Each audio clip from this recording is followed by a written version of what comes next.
Welcome to the Michigan Man Podcast on Wolverine Sports Radio, a member of the V Sporto Network, and in partnership with SB Nation's Maize and Brew, for Wolverine fans from coast to coast. Go Blue, and welcome to our very first show of a new year. I'm your host, Mike Fitzpatrick. Our first guest of 2020 is beat writer Orion Sang from the Detroit Free Press. But first, a few of my thoughts to get us rolling on this new year. I have to say it took me days again to get over our loss to Alabama in the Citrus Bowl. I really thought we had a chance in that game. And after the first half, I was certain the new year was going to get off to a better start than many of the media and even our fan base had predicted. The second half was an all too familiar story. The opposition makes adjustments, and our offense disappears, and our defense just flat out wears down. Granted, it only happened 4 times this season, but it was 4 times too many against the 4 best teams that we played. In the days that followed, I did not read one post-game story or analysis. I really didn't need to. I knew how and why we lost, and that this was going to be another long off-season with many questions and probably changes in store for the program again. We'll have plenty of time in the coming months to discuss all of that, though. I think we all agree we need a mental break from football, if only for a while. The winter sports scene will bring a well-deserved diversion from our football headaches. I know we were all keeping an eye on Juwan Howard and his team as football season wound down, and in November and December we were pleasantly surprised. In the last 3 weeks, the team has come back down to earth, losing 4 games. I still have a feeling they are going to provide us with a lot to talk about and enjoy in these winter months. This season and the future of Michigan hoops, I think, is a bright spot. My guest today has some interesting thoughts, though, on the present and the future of Michigan football and basketball. Joining us next is beat writer Orion Sang from the Detroit Free Press, here on the Michigan Man, in partnership with our friends at SB Nation's Maize and Brew, so stay tuned.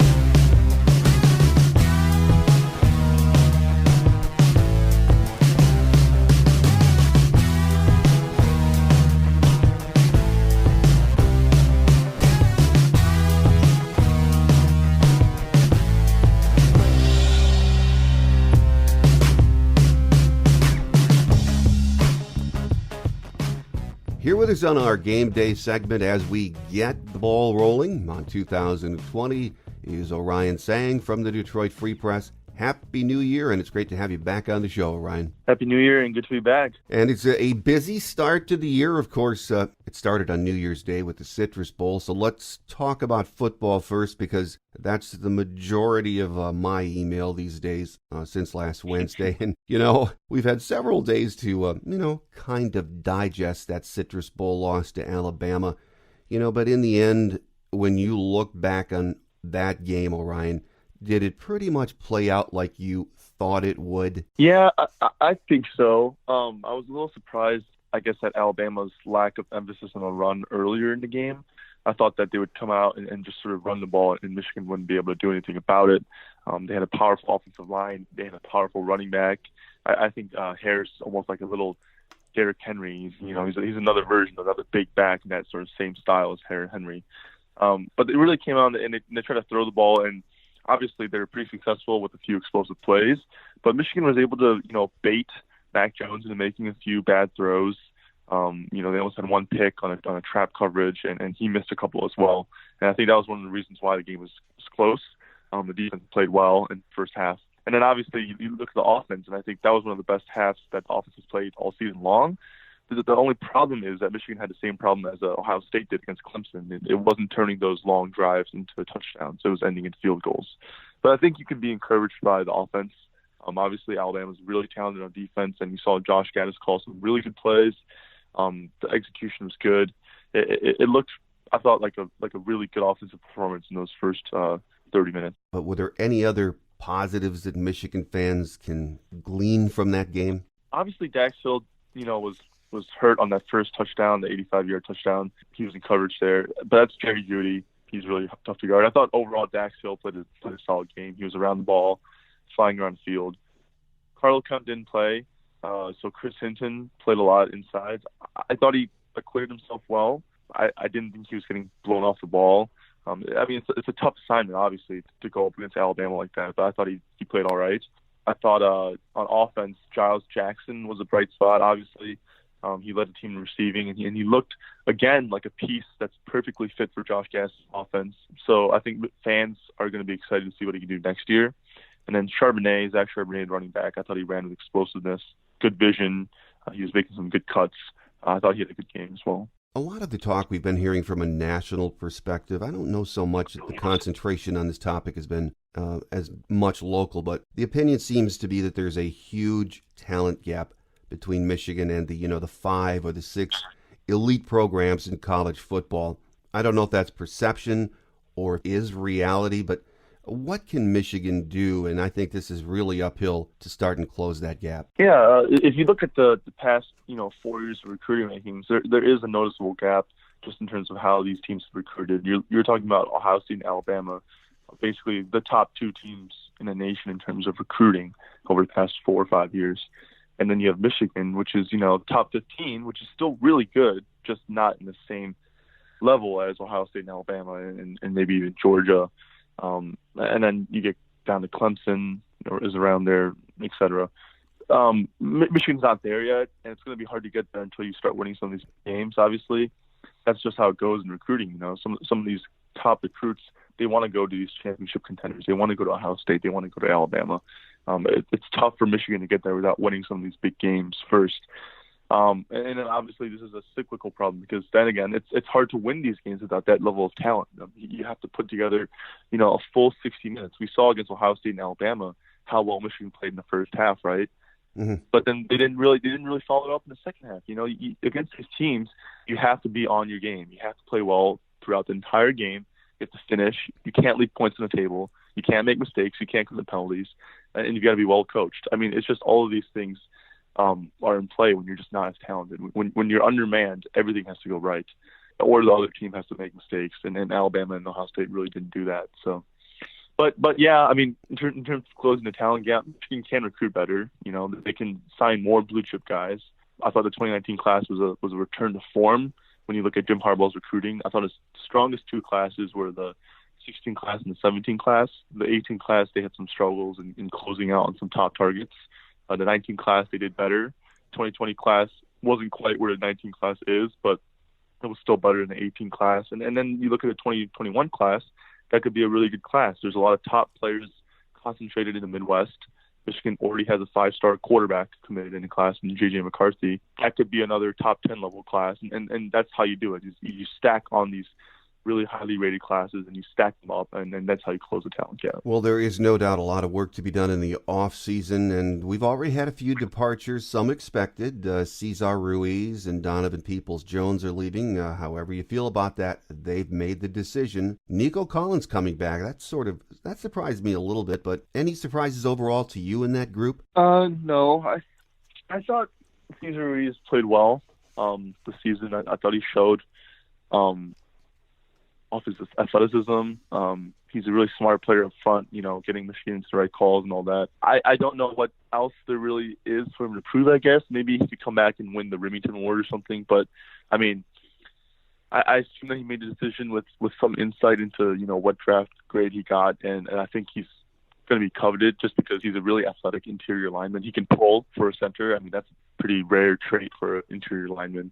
And then Donovan Peoples-Jones, obviously, his production didn't line up with his ranking, but I think everyone can see that he's an athletic player. He's the type of guy who could go to the NFL Combine and maybe perform well, maybe test well, and then that would help his draft stock. The key question for me really is that when I look at the offense, they obviously have to replace, I think, 7 starters now, right? 7 of the 11. The big question is whether another year in Josh Gaddis' offense can make up for the personnel losses, if that makes sense.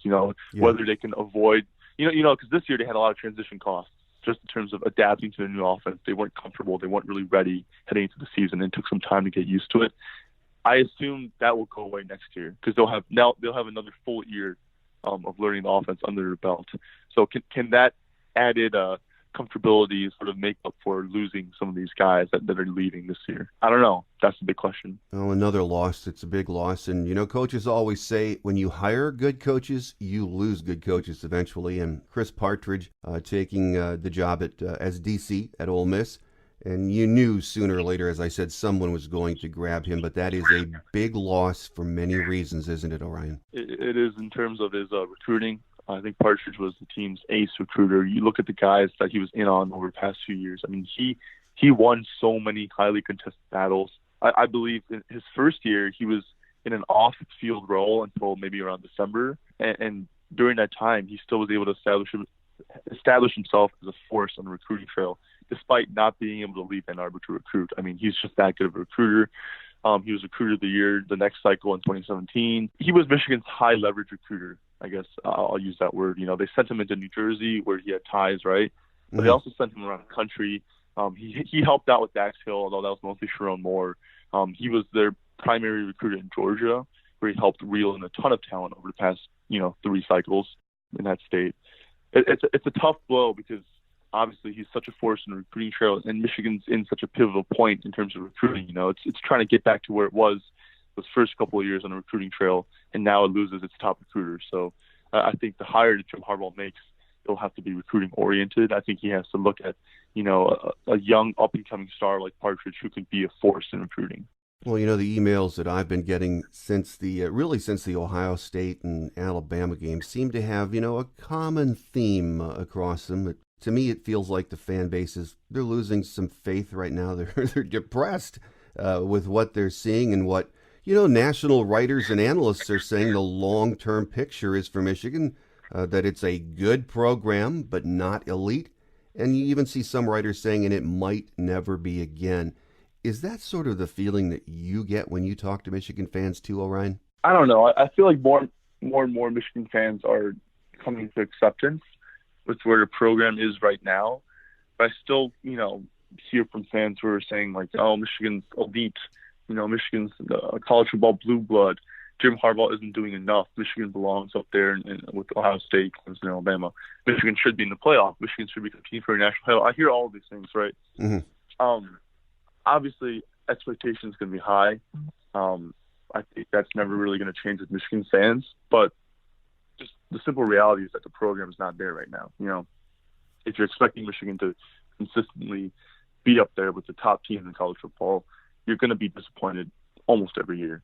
Michigan's in a spot right now where every couple of years it can contend for a playoff spot. Like you saw in 16 and 18, it was right there up until the final day of the regular season competing for a playoff spot. That's where it is as a program. It's a really good program, not elite, and it can compete once in a few years for a playoff bid for a Big Ten title, but it just isn't at the spot where it needs to be in terms of competing for that playoff bid every single year. Well, Orion, do you think that is a permanent reality, or is that something that can eventually be overcome? I don't know if it's a permanent reality, but you look at the last, 20, 30 years of Michigan football, and really there haven't been that many stretches where you could say Michigan was a perennial contender, maybe in the late 90s, they won that title game, and then Floyd Carr's recruiting took a huge jump upwards. But even then, they were losing some weird games, and then they were finishing below expectations. So I don't know. It just looking at the trajectory of Michigan overall, I think the program hasn't really been where some fans think it has been, if that makes sense. Yeah. There's this image of Michigan, and there's a reality of Michigan, and I think some people are beginning to understand that the two aren't the same. So we'll see. I don't know. Like, obviously, it's going to be hard to catch up to Ohio State, but the one way that Michigan can improve on is, don't lose to Penn State and Wisconsin every other year. We've been seeing this trend where they lose to Penn State and Wisconsin in the odd years, right? 17 and 19, and then beat them in the even years, 16 and 18. One way to become a more consistent contender would be just to beat those teams more often, because right now Michigan isn't on the same tier as Ohio State. It's on the same tier as Penn State and Wisconsin. That would be where I start, is moving back up off of that tier. Well, last year, Jim Harbaugh knew changes needed to be made with the offense, and he hired Josh Gaddis, and I think most of us agree that in the end that was a good change. We're seeing progress on the offensive side. Would you think he'll make some additional changes in this offseason to tweak the program? I honestly can't know. I think he's done a really good job of making basically all the changes that it made sense to make. I don't know what else there is, really. I mean, he can maybe, overhaul the team's recruiting and maybe try to find a way to gain another edge in the recruiting trail. But in terms of, big structural changes, nothing really comes out to mind, off the top of my mind, I guess. The offense, I think, is a good spot. The defense, I think, is also in a good spot with Don Brown, even though he's had some struggles in these big games. But yeah, I mean, he's made big changes. Maybe he'll make more, but there's nothing that comes off the top of my head right now. Well, that's where we are with football right now. It's going to be a hot stove league, I think, all winter, spring, and summer as we head for the season, the 2020 season. We'll see what happens, but I think right now everyone needs a break from football, and basketball is giving us that. Juwan Howard and his team made the trip to East Lansing on Sunday, and it was a long day. I think actually it was just too much Cassius Winston, wasn't it? Yeah, it was really two things. It was just an inability to slow down Cassius Winston, who also just played, a superb game. So you have to give your credit to him. And then on offense, Michigan was really hurt by a lack of spacing and the lack of shooting after Isaiah Livers was not able to play with that groin injury. When you watch the offense, I agree with you on Sunday that a lot of guys passing up open shots. And I don't know with Isaiah out if the rotation is, still getting used to each other. You've got a lot of young players you're throwing in the game, but they had that sort of a deer in the headlights look a lot of times on the offensive end, just passing up shots. Yeah, I thought it was notable early that Xavier Simpson was getting in the paint and getting some of these kick-out passes. And, some of his teammates just weren't taking those shots. And maybe if it had been Isaiah Livers in the corner, maybe Michigan hits a couple threes early on and maybe takes like a 1-point lead and isn't trailing the entire game like they were. I don't know. Maybe that would have changed the outcome. Probably not, given how well Cassius played. But you could see the difference. Michigan went big. Not to single anyone out, but, Brandon Johns took and missed 2 early threes. And then I think he was hesitant to shoot open threes from that point on, which isn't really his fault. The 3-point shooting isn't the biggest part of his game like it is for Livers. It's a tough spot for Johns, obviously, there. And then, after the game, assistant coach Sadie Washington said that, yes, there are a few players out there who were probably hesitant in shooting, and that when they go back and look at the film, they'll realize they had more time to shoot than they thought. So we'll see if that changes. We'll see if that gets cleared up, and some of these guys start letting it fly more often from outside. Yeah, and, watching this team, of course, we got off to the hot start, and everyone got a little bit crazy about, how the season was going to play out, especially when we got into the Big Ten meat and potatoes of the schedule. But my feeling of watching this team is I'm not so worried about it right now. I think it's a chemistry thing. Every year in college basketball, you have new players. You have to mesh with each other. I still think the upside is really good for this team, don't you? Yeah, I honestly, my perception of the team has not really changed since that, that 7-game stretch where they played, 7 top 50 Ken Palm opponents. Yeah. They went 4-3 in that stretch. And they lost the last 3, obviously, to Louisville, Illinois, and then Oregon. Not as lost to Michigan State. But my perception has not changed since the battle for Atlantis, obviously. The way I see it is this is a good team. This can be a really good team, as you saw against Gonzaga. And I think they have all the pieces to make a tournament run. They have a leader in Xavier Simpson who can, get to anywhere on the court. He can distribute. He can score. He's a really good point guard. You have a center in John Teskey who's really good defensively, really good offensively. That 1-5 combo is the anchor of the team. Any good team really needs to have a good combo at the point guard spot and the center spot. And then they have pieces. They have Isaiah Livers who's shooting 50% from 3. They have Franz Wagner who's, growing more comfortable with the game.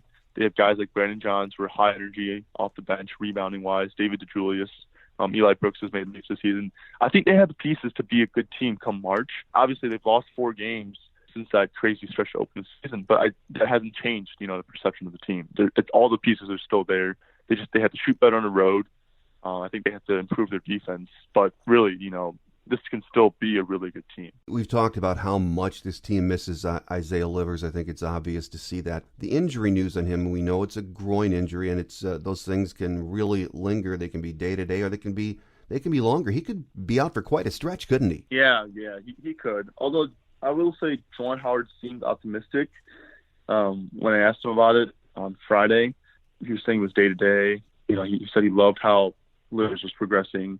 And then obviously he didn't play Sunday. He didn't play, didn't dress, but they seem to be optimistic about where he is. And they said that he's done some running up and down the court, something like that. He's been at practice, so we'll see how long he's out.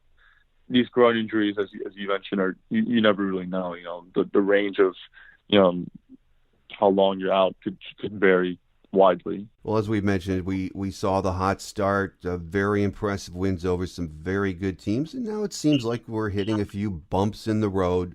What are the biggest concerns you think for this team to overcome right now, Orion? I guess the biggest one would be finding a way to have enough offense without Isaiah Livers. I know we keep talking about it, but he's such a big piece of the offense. The shooting, things can really bog down without him in Big Ten play. So finding a way to overcome that would be number one. And number two would be finding a way to hit shots on the road, because they've shot 11 of 60 from three-point range in 3 road games, which is just not going to get it done. So finding a way. I mean, they shoot, I think, 43% at home and on neutral sites, which is just probably not sustainable over the course of the season. But even if you shoot like 35% on the road, that's a huge difference from what you're currently getting. So that would be number two. And then number three, probably just tightening up defense in key spots. You know, they struggle at times at Illinois with defending. Cockburn gave some buckets to their point guard, Ayo Dosunmu. And then obviously you saw Sunday, they just weren't able to stop Cassius, although I think that's more of just Cassius being Cassius than it is an indictment of Michigan's defense. Still, you know, showing up the defense. It isn't what it is last year or the year before that, but I think they can improve on defense still. Well, and the big thing is it's Juwan's first year as a head coach. Yes, he has surrounded himself with some very good assistant coaches, but your early thoughts on the job he's done so far this season? I thought he's done a good job. I mean, this offense is pretty different from what they used to run in terms of tempo, pace. They've got new sets, obviously. Some new personnel they have to replace last year's 3 leading scorers. And then on defense, you know, he's got the new ball screen coverage, that drop coverage. I think they've done really well with that. Obviously, still room to improve, but and then player development-wise, you look at some of the guys that are playing much better than and shown more than they were in previous years. That's a testament, I think, to Howard and the staff. He's gotten a lot out of Eli Brooks, David DeJulius, Brandon Johns, Colin Castleton, Austin Davis. Even you saw Sunday, he played well. Mm-hmm. And then the guys who were on the rosters who were on the team last year, Xavier Simpson, Livers, John Teskey. I mean, those guys all played big roles last year, and you've seen them all improve in their games as well. Teskey has become more of a post presence. Livers can do more on offense. He's had some impressive drives. Simpson is going to his left more often. Stuff like that. You know, everyone on the roster seems to have improved.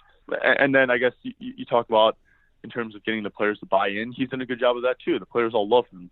So if you look at every front of coaching, it seems like he's done a good job in his first year. Yeah, and I like the passion that he brings. Of course, you know he loves the university, but the passion on the sidelines. He was working the refs hard the entire game on Sunday, which we really haven't seen him do a lot this season. He got himself a tee, but he was working them hard the entire game, wasn't he? Yeah, we haven't really seen that that often, but he was constantly sharing conversations with refs, you know, talking about calls that he disagreed with Sunday. So, I mean, it's a competitive game. You know, he really cared about that game. So, we'll see. I thought it was interesting what Tom Izzo said after the game, that, you know, Coach B was so buttoned down as far as his approach to the rivalry. And Juwan is a little more, demonstrative when it comes to the Michigan State game. And he liked that, too, he said. That comment, I think, probably Izzo thinking more about Juwan as a player than Juwan as a coach. I mean, obviously he picked up the technical foul, but he's really only coached one game in this rivalry, and Beeline had his moments too. I think there's a moment at Breslin Center in 2014, I think, where he got super heated. I think he picked up a technical foul then. Beeline had his moments on the sidelines. He got ejected from a game last year at Penn State. He wasn't like, people had this image of him as being, this really buttoned up, nice guy who wouldn't say anything, but he was strategic and picked his spots. Obviously, he left the refs alone more often than not, but he would blow up too. He just wasn't the same level as like an Izzo or, one of those other coaches that's constantly going after the refs. So we'll see. I mean, I think it's too early to draw conclusions about how different those guys are in terms of sideline demeanor. But it's interesting that Izzo said that, for sure.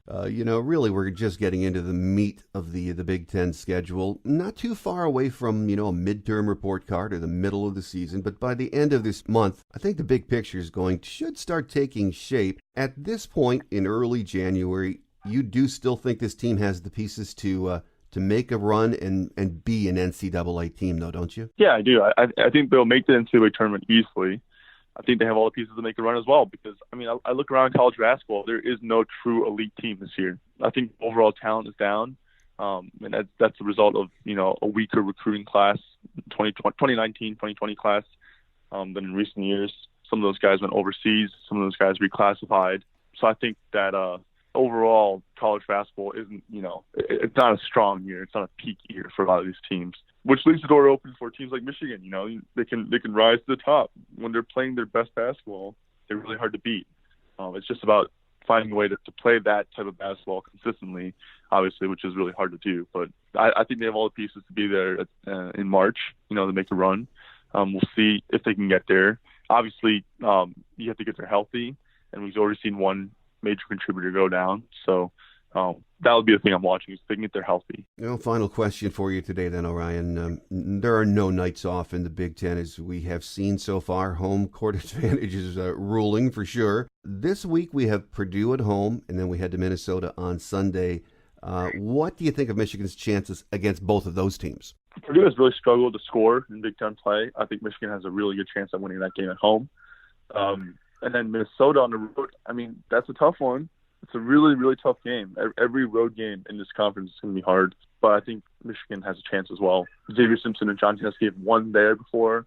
They've played there before. They know what it takes to win on the road. And Minnesota isn't, the same caliber team as Louisville or Michigan State, and I think Illinois is better too. So I guess you can consider this Michigan's easiest, quote-unquote, road game of the season thus far. It'll still be really hard, but it should be. They should be within striking distance of a win. It's a big week, though. You're just coming off a Michigan State loss, and Purdue, struggling. Minnesota on the road, that's always going to be tough. But you don't want to get a skid going. You'd like to at least, worst case scenario, get a break in these two games. They split them. Yep, I think that's totally right. Obviously, you look to hold serve and win at home, and then maybe see what you can do on the road. Maybe sneak a road win.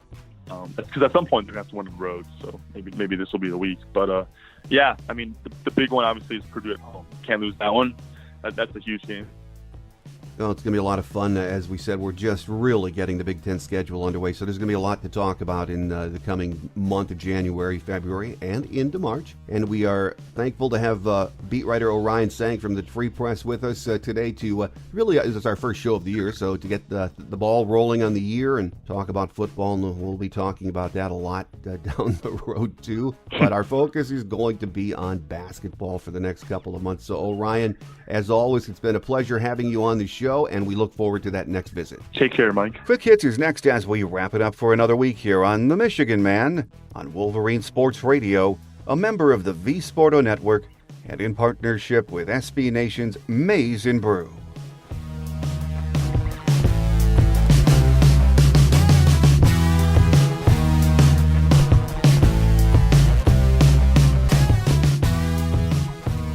On Quick Hits today, the Big Ten basketball season is in full swing now.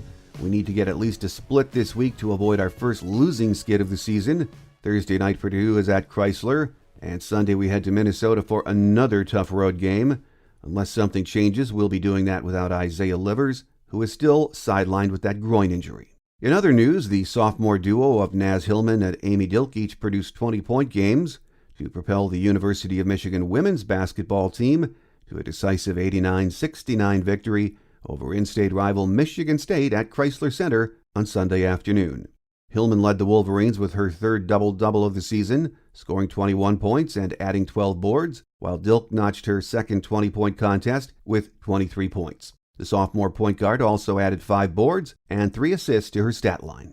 As a team, Michigan shot 56.7%, 34 for 60 from the floor in the contest, including 91.7%, 11 of 12 shooting in the third quarter. U of M scored an impressive 54 points in the paint, while making 5 shots from long range. The Wolverines will be back in action Thursday when they take on Ohio State at 6 p.m. down in Columbus. The game will be broadcast live on the Big Ten Network. They are 10-3 overall, 2-1 in Big Ten play heading into this week's action. Hockey fell 4-2 to Michigan Tech in the championship game of the Great Lakes Invitational on New Year's Eve at Little Caesars Arena. The Wolverines will head to South Bend to begin the second half of the season against Notre Dame this weekend. Friday night's contest will begin at 7 p.m. and will be broadcast live on NBC Sports Network. Puck drop for Saturday's game is scheduled for 6 p.m. It's been a disappointing season so far, but there is plenty of time to get things turned around and on track for hockey. We are 7-11-2 heading into this weekend's series with Notre Dame. Remember to tell your friends and family about the show, and then join us each week as we continue to bring you what we think is the best coverage of your Wolverines during these cold winter months. And we ask that you like us and comment on the show wherever you get your podcasts from. That will do it for another show. I'm your host, Mike Fitzpatrick. Until we meet again, have a great Wolverine week, everyone. Take care, and as always, go blue.